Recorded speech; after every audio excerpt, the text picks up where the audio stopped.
Well, it's very difficult because, I mean, I appreciated the man's music very much. I think he and the rest of the guys in the Beatles were phenomenal. But as a father, I don't have much respect for him at all, and as a person to some degree. I've tried to explain it so many times in interviews and magazines, and they say, yeah, sure. Did you ever try and explain that to your father? Well, no, it was too late. You know, I was just trying to get to know him in the first place. And it was difficult enough as that was, you know. What do you remember about that? There was a lot of distance. You know, I wanted to run up and grab him and hold him and say I loved him, but he didn't know how to handle that. I mean, it was very. I mean, I can understand that point of view. You separate from a kid. You have a kid somewhere in the world that you know is in England, and you're living in America with a new family, and your kid wants to come over and see you, and you don't know him. It's got to be strange. It's got to be weird. But in a sense, you didn't know him, and you really wanted to embrace him. I wonder if there was any. Yeah, but I was also scared at the same time because there had been certain situations where he was quite verbally aggressive. You know, if I did something wrong, it wouldn't just be Jules. You know. Did he hit you? I mean, what do you mean? No, verbally aggressive. Verbally aggressive. Did you ever live with him? Would scare the living daylights out of me, and has affected me in life. Wow. I mean, how old were you when you remember some of these things happening? It was through 11 to 17. Did you ever live with him? Did you ever live together? No. Oh man! So the few times you'd see him, and some of these times you're wishing that he'd hug you or kiss you, and you'd do the same. You'd do something, and he verbally was aggressive. I used to smile a lot and laugh a lot, and I really got shouted at heavily for enjoying life. And for many years, I've only just broken through it in the past couple of years.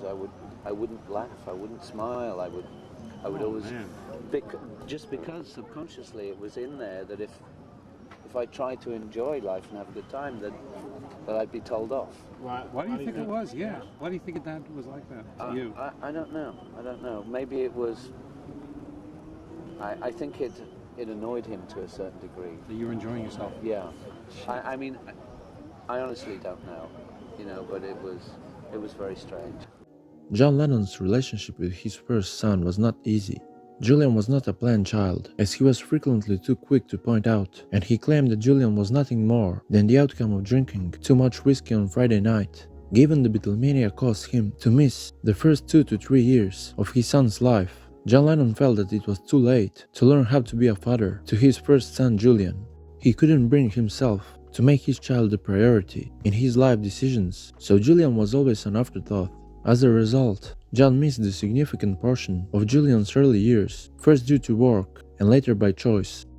John did not have much patience for his son, despite the fact that he could be incredibly loving and devoted to him, thrust into fatherhood, overwhelmed by fame, feeling trapped in a loveless marriage, a low attention span, and the tendency to get bored by everything fairly quickly, combined with a short fuse and ever-growing narcotic use, were not the best ingredients for a happy home life. This is in comparison to his second child, Sean, who John and Yoko had tried for years to conceive, with several missteps along the way. Because of this, John was, to put it simply, terribly unprepared to be a father, especially considering that Julian's early years matched with the first few turbulent years of Beatlemania. So Julian and his mother Cynthia are tarnished and treated with disrespect. That undoubtedly left a lasting emotional scar on a young child. Later, as an adult, he learned that he had to buy his own postcards to his dad back. Thanks to Paul McCartney helping him financially, he was able to get a few things. Of course, ignoring a child won't make them go away. John and his son stayed in touch until the end of John's life, but their relationship deteriorated further after the man moved to New York City in 1971. Also, things worsened as soon as John Lennon was born.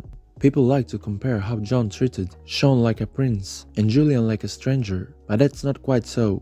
The only difference is that John naturally supported Sean during his early years because he had nothing to occupy him. There's also a huge difference in maturity between a guy in his mid-20s and mid-30s, even if that guy is John Lennon. His sons were direct victims of his temper, though not as frequently as people who hate John Lennon want you to believe, but I definitely saw the worst of him at times. John was nervous when he was with Julian. He was nervous about making mistakes again. nervous about connecting with his teenage son who could now see through his bravado, and nervous about Julian's opinion of his well-known, controlling father. John and Julian hadn't spoken to each other much for a very long time. It was through the efforts of Julian's mother Cynthia that John and Julian started to reconnect. John made numerous attempts in the following years, between the years of 1979 and 1980, to rebuild that relationship with Julian, but it proved difficult for them both. As explained by Frederick Simon, John and Yoko's personal assistant, in the years before he died, he explains it as there was hardly anything for them to build a relationship on. They hardly knew each other, and frankly, Yoko wasn't much of a big help either. She detested the idea of John having a relationship with his son and tried her hardest to stop it from happening. John and Julian would spend time in front of the TV on their vacation to Bermuda, while John would teach Julian some chords and songs until John became disinterested. It's a simple answer really. Julian wanted a good, loving relationship with his father, but John simply could not and would not be there for enough for that to happen. Julian has stated that he has forgiven his father for his actions, but he has also stated that he did hold Lennon accountable for not being a good father to him. He said, "In the past, I had said I had forgiven Dad, but it was only words. It was still very distant. I probably knew him as much as I know you," he told the reporter for The Telegraph in 1998. That's about how warm it was. There were cuddles now and then, but there was always uneasy tension. He stated that he believed Lennon was a poor father. "Yeah, I do," he said. "If you bring a child into this world, whether it's planned or an accident, you'd better make sure you can care for it. You have to be around. You make time. It's as simple as that." He went on, "I had to say that, from my point of view, I felt that he was a hypocrite that could talk about peace and love out loud to the world, but he could never show it to the people who supposedly meant the most to him, his wife and son. How can you talk about peace and love and have a family in bits and pieces? No communication, adultery, divorce. You can't do it, not if you're being true and honest with yourself." Julian added that he had to control the aggression he inherited from his dad. "Whenever I get too aggressive, which comes from my dad's side, I try to calm myself down, be more positive." Julian Lennon said that after his birth, he only lived with his father for a couple of years, and he explained that after his parents split when he was a young lad, he saw his father only 8 times before his death in 1980.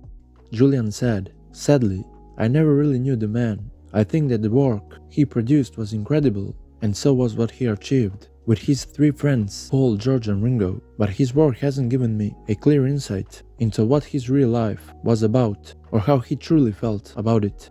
He says he resented the way he was treated by his father and also took a swipe at his father's widow, Yoko Ono.